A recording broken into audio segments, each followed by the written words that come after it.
പ്രിയപ്പെട്ടവരെ, Shalom T V ഒരുക്കുന്ന mother of God എന്ന ഇന്നത്തെ പ്രോഗ്രാമിലേക്ക് നിങ്ങളെല്ലാവരെയും ഞാൻ സ്നേഹപൂർവ്വം സ്വാഗതം ചെയ്യുകയാണ്. കഴിഞ്ഞ എപ്പിസോഡുകളിൽ നാം പരിശുദ്ധ കന്യാമറിയത്തെപ്പറ്റി പഠിക്കുകയായിരുന്നു, ധ്യാനിക്കുകയായിരുന്നു.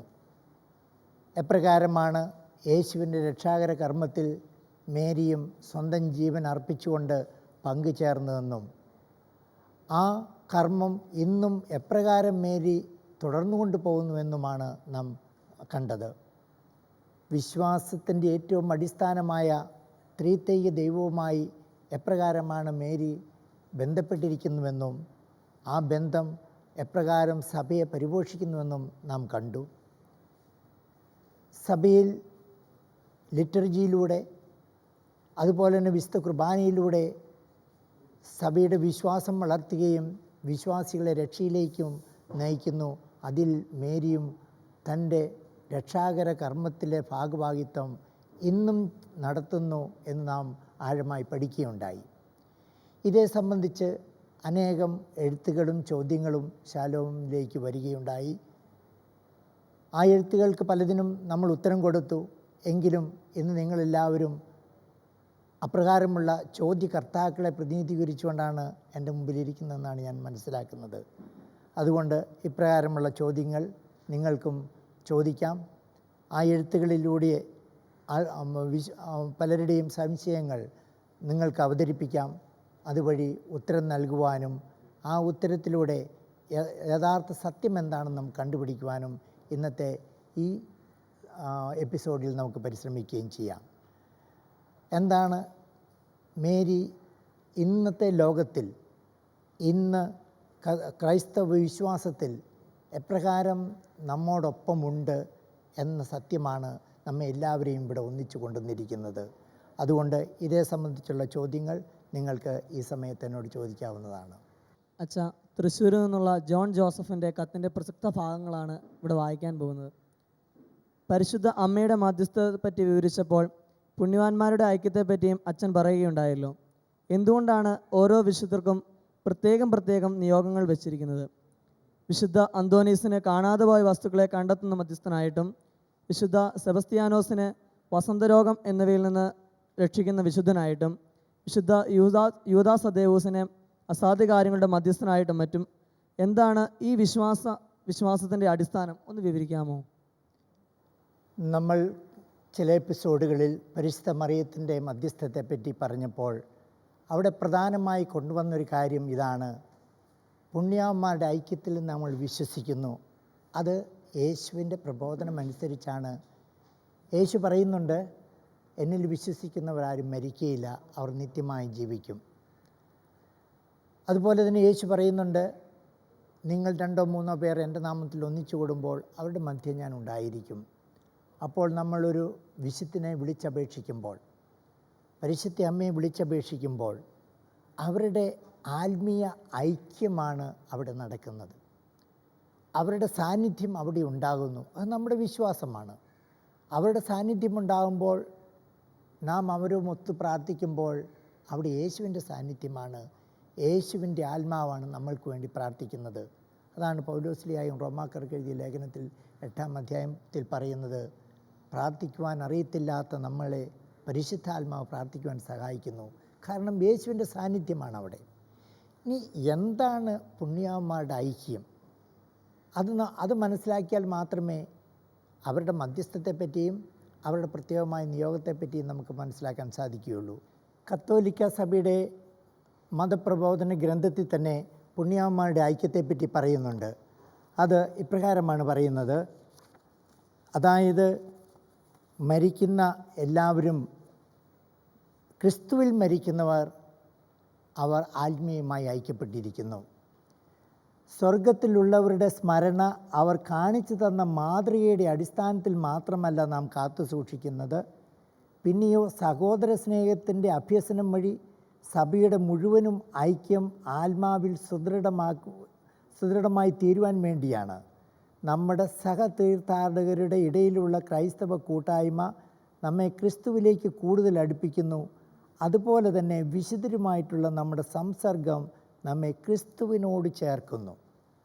അവിടെ നിന്നാണ് സ്രോതസ്സിൽ നിന്നും ശിരസിൽ നിന്നും എന്ന പോലെ എല്ലാ കൃപാവരങ്ങളും ദൈവജനത്തിൻ്റെ ജീവൻ തന്നെയും പ്രവഹിക്കുന്നത്. അതായത് വിശുദ്ധരുമായിട്ടുള്ള നമ്മുടെ സംസർഗം നമ്മെ ക്രിസ്തുവുമായി ഐക്യപ്പെടുത്തുകയാണ്. അതുകൊണ്ടാണ് വിശുദ്ധരോട് പ്രാർത്ഥിക്കുമ്പോൾ നമുക്ക് ദൈവത്തിൻ്റെ കൃപ ധാരാളമായി ലഭിക്കുന്നത്. ഇനി ചോദിച്ചല്ലോ, എന്തുകൊണ്ടാണ് ചില വിശുദ്ധർക്ക് ചില പ്രത്യേകമായ നിയോഗങ്ങൾ നൽകുന്നത്? യൂദാസ് തദ്ദേവൂസ് അസാധ്യ കാര്യങ്ങളുടെ മധ്യസ്ഥനായിട്ടും മറ്റും, അതുപോലെ ഓരോ വിശുദ്ധർക്കും ഓരോ പ്രത്യേകമായ ദൗത്യമുള്ളതായി നാം കാണുന്നുണ്ട്. ഇതെന്ത് അടിസ്ഥാനമാണ്? ഇതേപ്പറ്റിയൊന്നും സഭ ഔദ്യോഗികമായിട്ടൊന്നും പറയുന്നില്ല. ഇത് പാരമ്പര്യത്തിൽ നിന്നും വരുന്നതാണ്. ഈ പാരമ്പര്യത്തിന് ബൈബിളിൽ അടിസ്ഥാനവുമുണ്ട്. ഉദാഹരണമായിട്ട് തന്നെ നാം കാണുന്നുണ്ട്, മത്തായിയുടെ സുവിശേഷത്തിൽ 25-ാം അധ്യായത്തിൽ യേശുനാഥൻ പറയുന്നുണ്ട്, അതായത് ഒരു രാജാവ് തൻ്റെ ഭൃത്യന്മാരെ താലന്തുകൾ ഏൽപ്പിച്ച ശേഷം പോകുന്നു, തിരിച്ചു വരുന്നു. തിരിച്ചു വന്ന ശേഷം അവരിൽ നിന്നും കൊടുത്ത ആ താലന്തിൻ്റെ ഉപയോഗത്തെപ്പറ്റി പറയുമ്പോൾ അവരോട് ആ യജമാനൻ പറയുന്നുണ്ട് എപ്രകാരമാണ് അവർക്ക് അതിൻ്റെ പ്രതിഫലം നൽകുന്നതെന്ന്. ആ ഭാഗമൊന്നെടുത്തും വായിക്കാമോ? മത്തായിയുടെ സുവിശേഷം അധ്യായം 25 14 മുതൽ 30 വരെയുള്ള വാക്യമാണ്.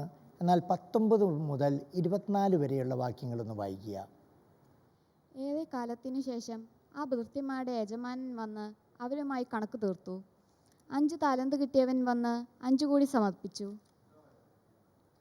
യജമാനനെ, നീ എനിക്ക് 5 താലന്താണല്ലോ നൽകിയത്, ഇതാ ഞാൻ 5 കൂടി സമ്പാദിച്ചിരിക്കുന്നു എന്ന് പറഞ്ഞു. യജമാനൻ പറഞ്ഞു, കൊള്ളാം, നല്ലവനും വിശ്വസ്തനുമായ ഭൃത്യ, അല്പകാര്യങ്ങളിൽ വിശ്വസ്തനായിരുന്നതിനാൽ അനേക കാര്യങ്ങൾ നിന്നെ ഞാൻ ബലമേൽപ്പിക്കും. നിന്റെ യജമാനൻ്റെ സന്തോഷത്തിലേക്ക് നീ പ്രവേശിക്കുക.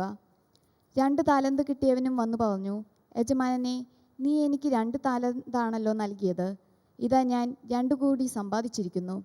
യജമാനൻ പറഞ്ഞു, കൊള്ളാം, നല്ലവനും വിശ്വസ്തനുമായ ഭൃത്യ, അല്പകാര്യങ്ങളിൽ വിശ്വസ്തനായിരുന്നതിനാൽ അനേക കാര്യങ്ങൾ നിന്നെ ഞാൻ ബലമേൽപ്പിക്കും. നിന്റെ യജമാനൻ്റെ സന്തോഷത്തിലേക്ക് നീ പ്രവേശിക്കുക.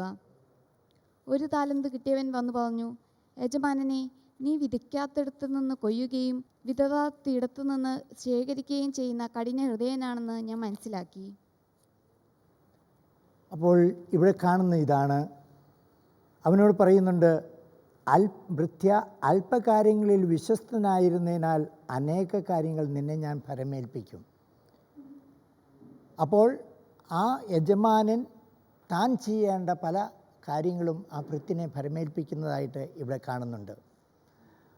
പൗലോസ്ലിയ റോമാക്കാർക്ക് എഴുതിയ ലേഖനത്തിൽ 2-ാം അധ്യായത്തിൽ പറയുന്നുണ്ട്, 6-ാം വാക്യത്തിൽ ഇങ്ങനെയാണ് പറയുന്നത്, എന്തെന്നാൽ ഓരോരുത്തർക്കും താങ്കളുടെ പ്രവൃത്തികൾക്കനുസരിച്ച് അവിടുന്ന് പ്രതിഫലം നൽകും.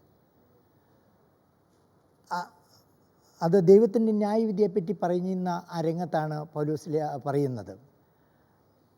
സഭയുടെ പാരമ്പര്യം ഇതാണ്, ഓരോ വിശുദ്ധർ അവരുടെ ജീവിതവുമായി ബന്ധപ്പെട്ട ചില കാര്യങ്ങളെ അടിസ്ഥാനപ്പെടുത്തിക്കൊണ്ടാണ് അവരിൽ ചില മധ്യസ്ഥം പ്രത്യേകമായിട്ട് അപേക്ഷിക്കുന്നത്.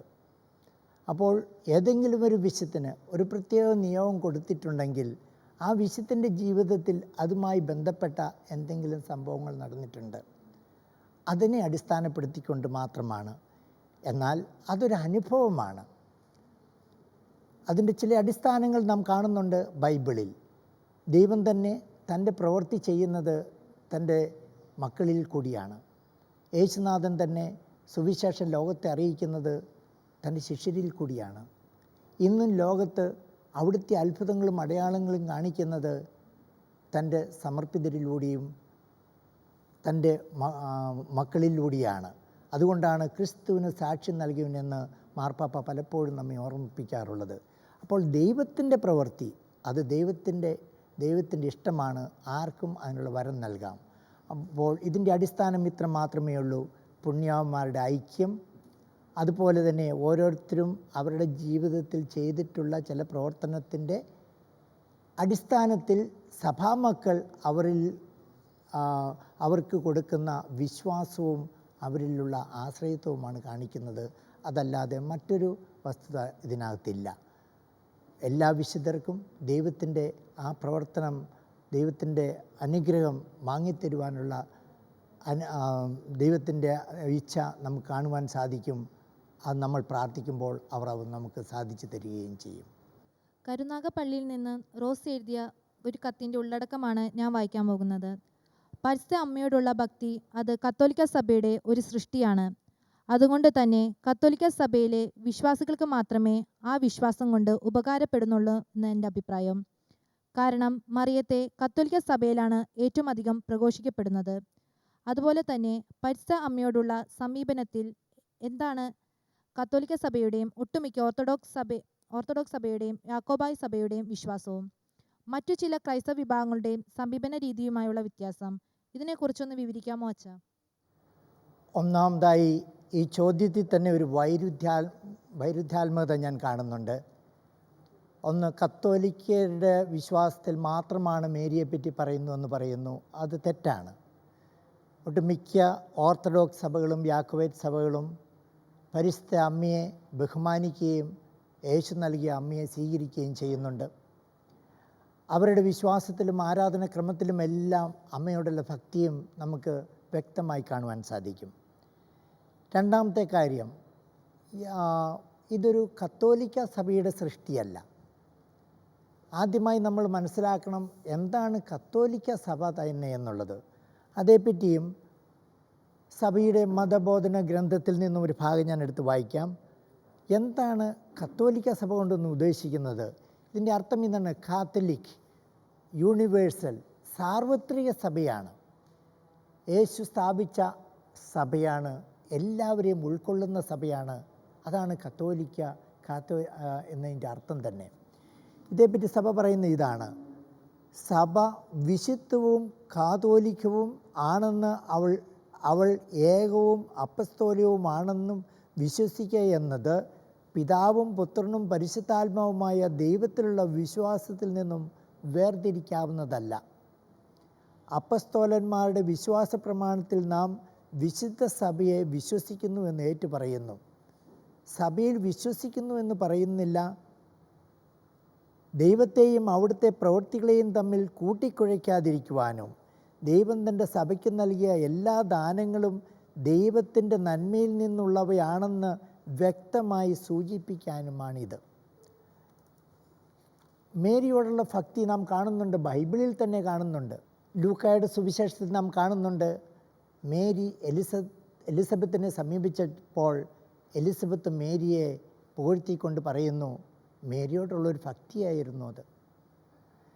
യോഹന്നാൻ്റെ സുവിശേഷത്തിൽ 2-ാം അധ്യായത്തിൽ കാനായിൽ വെച്ച് മേരിയെ അവർ ബഹുമാനിച്ചിരുന്നു. അതുകൊണ്ടാണ് മേരി ആ കുടുംബത്തിൽ നടക്കുന്ന വലിയൊരു ക്രമക്കേടിനെ കണ്ടുപിടിക്കുവാനും യേശുവിൻ്റെ അടുത്ത് വരുവാനും സാധിച്ചത്.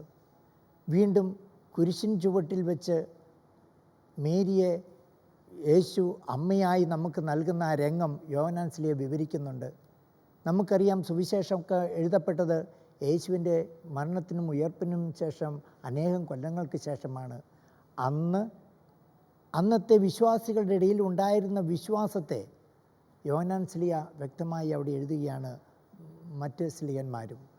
അതുകൊണ്ട് മേരിയോടുള്ള സ്നേഹവും ബഹുമാനവും ഭക്തിയും സഭ സ്ഥാപിക്കപ്പെടുന്നതിന് തന്നെ മുമ്പ് തന്നെ ഉള്ളതായി നാം കാണുന്നുണ്ട്. വീണ്ടും സഭ സ്ഥാപിക്കപ്പെട്ടപ്പോൾ അത് പ്രത്യേകമായി കത്തോലിക്ക സഭ സൃഷ്ടിച്ചതല്ല, യേശുവിൻ്റെ വിശ്വാസത്തിൽ നിന്നും സ്വാഭാവികമായി ഉയർന്നു പൊങ്ങിയ ഒരു വിശ്വാസമാണ്. അതിനോട് ഒന്നു ചേർന്ന് പോകുന്ന വിശ്വാസമാണ്. ഈ വിശ്വാസമാണ് കത്തോലിക്ക സഭയും അതുപോലെ തന്നെ ഓർത്തഡോക്സ് യാക്കോബായ സഭകളെല്ലാം ഇന്നും തുടർന്നു കൊണ്ടുപോകുന്നത്. സത്യവിശ്വാസം അത് തന്നെയാണ്. കാരണം യേശുവിൻ്റെ അമ്മയാണ് മേരി, അല്ലാതെ മുട്ടത്തോടല്ല. യേശുവാണ് ആ അമ്മയെ നമുക്ക് നൽകിയത്. അതുകൊണ്ടാണ് ഞാൻ വളരെ വ്യക്തമായി പറയുന്നു, യേശുവിൻ്റെ അമ്മയെ സ്വീകരിക്കാത്ത ഒരു വ്യക്തിയും പൂർണ്ണമായി ഒരു ക്രിസ്ത്യാനി എന്ന് പറയുവാൻ സാധിക്കുകയില്ല. അങ്ങനെ അത് പറയാൻ കാരണം യേശുവിൻ്റെ അവസാനത്തെ വിൽപത്രമായിരുന്നു. കുരിശിൽ കിടന്നുകൊണ്ടുള്ള യേശുവിൻ്റെ അവസാനത്തെ വിൽപത്രമായിരുന്നു മേരി. ആ മേരിയാണ് നമുക്കായി നൽകുന്നത് ഇതാ നിൻ്റെ അമ്മ എന്ന്. മേരിയുമായി യേശു വെച്ച അവസാനത്തെ ഉടമ്പടിയുമായിരുന്നു ഇതാ നിൻ്റെ മകൻ. അപ്പോൾ യേശു സ്നേഹിക്കുന്ന ഓരോ വ്യക്തിക്കും യേശു നൽകുന്ന അവസാനത്തെ മരണപത്രിക തൻ്റെ അമ്മയാണ്. ഈ അമ്മയെ സ്വീകരിക്കാത്ത ഒരു വ്യക്തിക്കും യേശുവിനെ പൂർണ്ണമായി സ്നേഹിക്കാൻ സാധിക്കുകയില്ല. കാരണം യേശുവിനെ അനുസരിക്കാത്തവർക്ക് യേശുവിനെ സ്നേഹിക്കുവാൻ സാധിക്കുകയില്ല. യേശുവിനെ അനുസരിക്കാൻ സാധിക്കാത്തവർക്ക് യേശുവിനെ അനുകരിക്കുവാൻ സാധിക്കുകയില്ല. യേശുവിനെ അനുകരിക്കാൻ സാധിക്കാത്തവർക്ക് യേശുവിനെ അനുഗമിക്കുവാനും സാധിക്കുകയില്ല. ആരാണ് ഒരു ക്രിസ്ത്യാനി? യേശുവിനെ ശ്രവിച്ച് അനുസരിച്ച് അനുകരിച്ച് അനുഗമിക്കുന്നവരാണ്, യേശുവിൽ ജീവിക്കുന്നവരാണ്, യേശു സ്വന്തം ജീവിതത്തിലേക്ക് കടന്നു വരുന്നവരാണ് ക്രിസ്ത്യാനി. അപ്പോൾ അതിനകത്തെ ഏറ്റവും അടിസ്ഥാനപരമായൊരു കാര്യമാണ് യേശുവിൻ്റെ മരണപത്രിക. അതായത് മേരിയെ അമ്മയായി നൽകുന്നു. അതുകൊണ്ട് മേരിയെ അമ്മയായി സ്വീകരിക്കുക എന്നത് നമ്മുടെ എല്ലാവരുടെയും വിശ്വാസത്തിൻ്റെ ഏറ്റവും അടിസ്ഥാനപരമായ ഒരു കാര്യമാണ്. രണ്ടാമതായി നാം കാണുന്നുണ്ട്, ഈ ചോദ്യത്തിൽ വന്നു, അത് എപ്രകാരം നാമുമായി ബന്ധപ്പെട്ടിരിക്കുന്നു, മറ്റ് സഭകളുമായി ബന്ധപ്പെട്ടിരിക്കുന്നു. ഇതാണ് കത്തോലിക്ക, ഓർത്തഡോക്സ്, യാക്കോബൈറ്റ് സഭകൾ മേരിയെ രണ്ട് രീതിയിൽ കാണുന്നുണ്ട്. ഒന്ന്, അത് ഒരു ചരിത്രപരമായ ഒരു വസ്തുതയാണ്. ചരിത്രത്തിൽ ജനിച്ച് ചരിത്രത്തിൽ തൻ്റെ ദൗത്യം പൂർത്തിയാക്കിയ ഒരു വനിതയാണ് മേരി. ചരിത്രപരമായ വസ്തുത. രണ്ടാമത്തെ, വിശ്വാസത്തിൽ അധിഷ്ഠിതം. യേശുവിനാൽ നൽകപ്പെട്ട ഒരു അമ്മയാണ്. ഇതാണ് നമ്മുടെ എല്ലാവരുടെയും വിശ്വാസം. എന്നാൽ മറ്റു ചില സഭകൾ ഈ ചരിത്ര വസ്തുതകളെ മാത്രമേ എടുക്കുന്നുള്ളൂ. ഏതായാലും അവർ മേരിയെ തള്ളിപ്പറയുന്നില്ല. യേശുവിൻ്റെ അമ്മയാണെന്ന് അവർ സ്വീകരിക്കുന്നു. ഈ മേരിയിലൂടെയാണ് ദൈവപുത്രൻ ലോകത്തിലേക്ക് വന്നതെന്ന് അവർ അംഗീകരിക്കുന്നു. പിന്നീടുള്ളതൊന്നും അവർ അംഗീകരിക്കുന്നില്ല. എന്നാൽ കത്തോലിക്ക സഭയും മറ്റ് ഇതര സഭകളും മേരിയെ, യേശു നൽകിയ മേരിയെ സ്വീകരിച്ചുകൊണ്ട്, സ്നേഹിച്ചുകൊണ്ട്, ബഹുമാനിച്ചുകൊണ്ട് അന്ന് മുതൽ ഇന്ന് വരെയും ജീവിക്കുന്നു. ഇതാണ് മറ്റുള്ളവരും നമ്മളും തമ്മിലുള്ള വ്യത്യാസം വരുന്നത്. അച്ഛാ, കൽപ്പറ്റയിൽ നിന്നും സോണിയ എഴുതിയ ഒരു എഴുത്തിൻ്റെ പ്രധാനപ്പെട്ട ഭാഗങ്ങൾ ഞാൻ വായിക്കാം. മേരിയുടെ മാധ്യസ്ഥത്തെ പറ്റിയുള്ള ചില ചോദ്യങ്ങളാണ് ഞാൻ ഉന്നയിക്കുന്നത്. ഒന്ന്, യേശുവിൻ്റെ അമ്മയായ മേരി യേശുവിനേക്കാൾ ശക്തിയുള്ളവളാണോ? രണ്ട്, മേരി യേശുവിനേക്കാൾ കരുണയുള്ളവളാണോ? മൂന്ന്, യേശുവിനേക്കാൾ പെട്ടെന്ന് സമീപസ്ഥയാണോ മേരി? ഇതിനുള്ള ഉത്തരം കിട്ടുമെന്ന് ഞാൻ പ്രതീക്ഷിക്കുന്നു. സോണിയയുടെ ഈ ചോദ്യങ്ങൾ മറ്റ് പല എഴുത്തുകളിലും ഞങ്ങൾ കണ്ടെത്തിയിട്ടുണ്ട്. മനുഷ്യരുടെ മനസ്സിൽ പലപ്പോഴും ചില തെറ്റായ ചിന്തകൾ ഉണർത്തുവാൻ ഉള്ള ചില ചിന്തകളാണ് ഇതിൻ്റെ പിന്നിലുള്ളത്. മേരി ഈശോയേക്കാൾ ശക്തിയുള്ളവളാണോ? ഞാൻ പറയും അല്ല. കാരണം സുവിശേഷത്തിൽ നാം കാണുന്നില്ല മേരി ആരെയെങ്കിലും ഉയർപ്പിച്ചതായി, അന്ധർക്ക് കാഴ്ച നൽകിയതായി, കുഷ്ഠരോഗികളെ സുഖപ്പെടുത്തിയതായി. പകരം യേശു ഇതെല്ലാം ചെയ്തു. മേരി തന്നെ കാനായിൽ വെച്ച് മേരിയല്ല വെള്ളത്തെ വീഞ്ഞാക്കി മാറ്റിയത്, അത് യേശുവാണ്. തീർച്ചയായും യേശുവാണ് സർവശക്തൻ. രണ്ടാമത്തെ ചോദ്യം, മേരി യേശുവിനേക്കാൾ കരുണയുള്ളവളാണോ? പലപ്പോഴും മാതാവിനോട് നാം പ്രാർത്ഥിക്കുന്നുണ്ട്, കാരുണ്യത്തിന് വേണ്ടി പ്രാർത്ഥിക്കാറുണ്ട്. കരുണയുള്ള അമ്മയുടെ ചിത്രം നാം കാണാറുണ്ട്, അമ്മയോടും പ്രാർത്ഥിക്കാറുണ്ട്. എങ്കിലും ഞാൻ പറയും യേശു തന്നെ ആണ് കാരുണ്യവാൻ. യേശു കാരുണ്യം തന്നെയാണ്. യേശുവാണ് പറഞ്ഞത്, അധ്വാനിക്കുന്നവരും ഭാരം വഹിക്കുന്നവരുമായി നിങ്ങളെല്ലാവരും എൻ്റെ അടുക്കൽ വരുവിൻ, ഞാൻ നിങ്ങളെ ആശ്വസിപ്പിക്കാം. മേരി അങ്ങനെ പറയുന്നതായി കാണുന്നില്ല. ഞാനെപ്പോഴും നിങ്ങളോടൊപ്പം ഉണ്ടാകും യേശു വാഗ്ദാനം ചെയ്യുന്നു.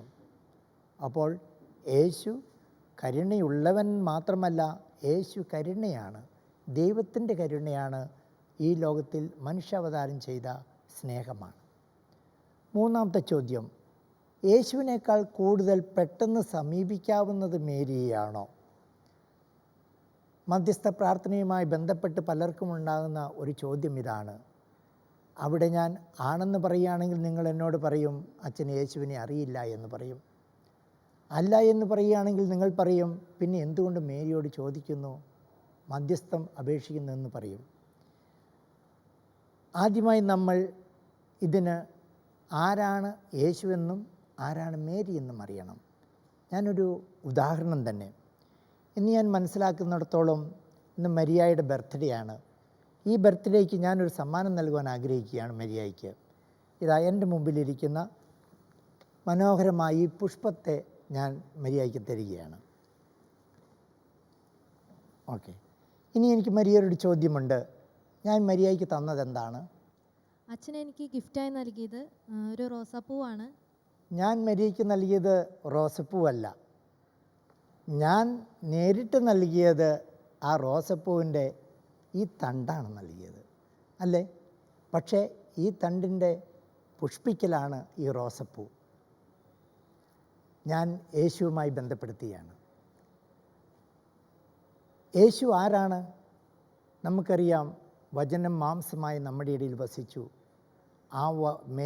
വസിച്ചത് മേരിയിലൂടെയാണ് വചനം മാംസമായി തീർന്നത്.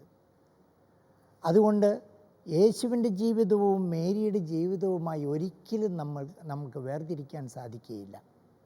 ഈ തണ്ടിനോട് ഈ പുഷ്പം എത്രമാത്രം ബന്ധപ്പെട്ടിരിക്കുന്നുവോ അതുപോലെ തന്നെ മേരിയുമായി യേശുവും ബന്ധപ്പെട്ടാണ് ഇരിക്കുന്നത്.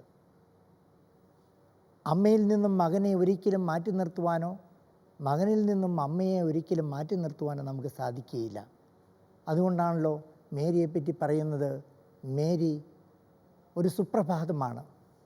ആലങ്കാരികമായി കവികൾ എഴുതാറുണ്ട്, മേരി ഒരു സുപ്രഭാതമാണ്, യേശു ഉദിച്ചുയരുന്നൊരു സൂര്യനാണ്. മേരി ഗോതമ്പ് മണിയാണ്, യേശു ജീവൻ നൽകുന്ന അപ്പമാണ്. ആ ഗോതമ്പ് മണിയിൽ നിന്നും നിർമ്മിച്ചെടുത്ത അപ്പം അത് ജീവൻ്റെ അപ്പമായിട്ട് മാറുന്നു. മേരി മുന്തിരിയാണ്, യേശു ആ മുന്തിരിച്ചാറാണ്. അത്രമാത്രം ബന്ധപ്പെട്ടിരിക്കുന്നു. ഇത് തന്നെയാണ് സഭ നമ്മെ പഠിപ്പിക്കുന്നതും. ആ പഠിപ്പിക്കുന്നത് യേശുവിൻ്റെ കുരിശിൽ നിന്നും നിർഗളിക്കുന്ന ആ സ്നേഹത്തിൻ്റെ സന്ദേശവും സ്വീകരിച്ചുകൊണ്ടാണ്.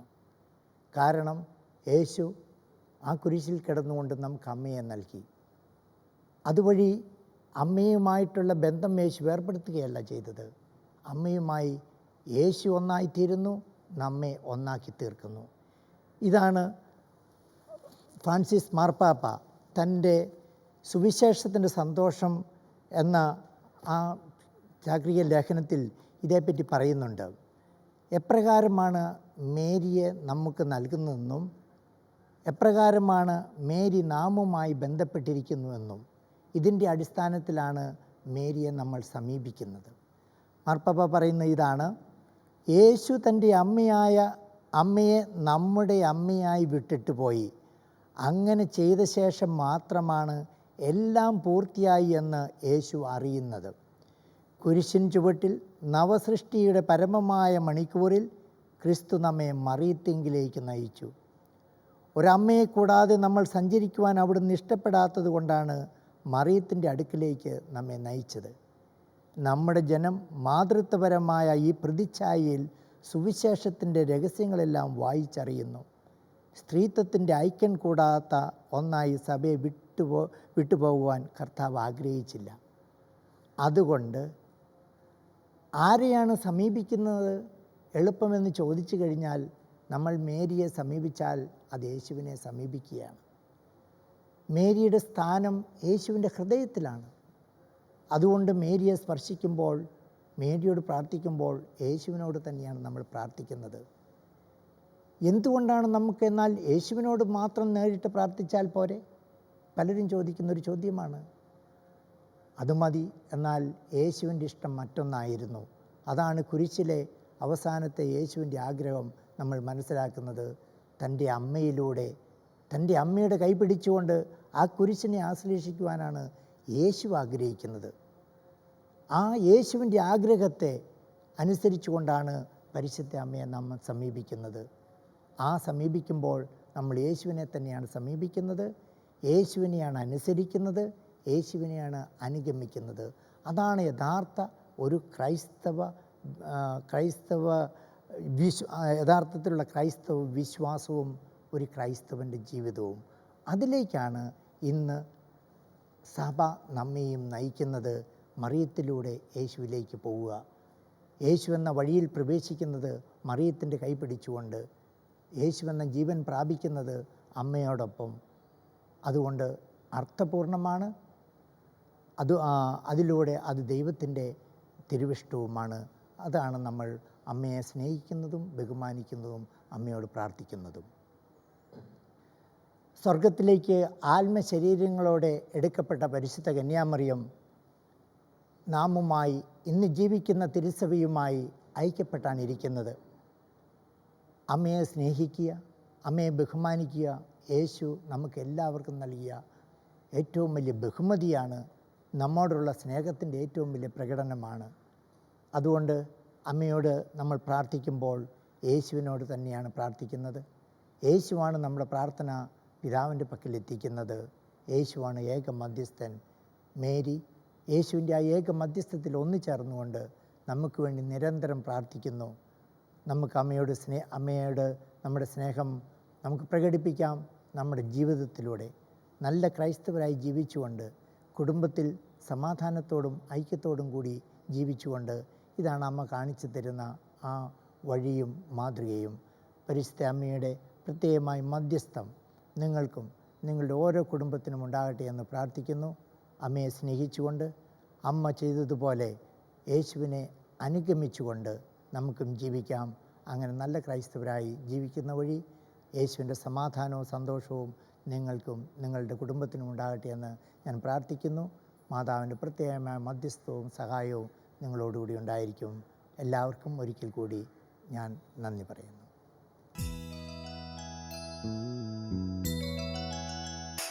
ഹൃദയം പകർന്നു വിളിക്കുമ്പോൾ അരികിൽ വരും അമലോത്ഭവയാമമ്മ.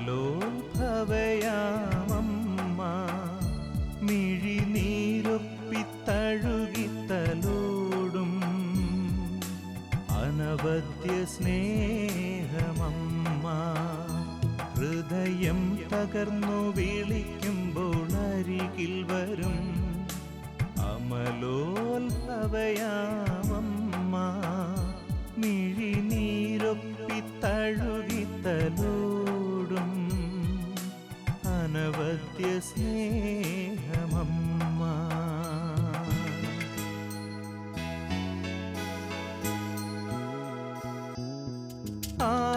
ആപത്തിലുലയാതെ താങ്ങായി വരും പാരിൻ സഹരക്ഷയമ്മ.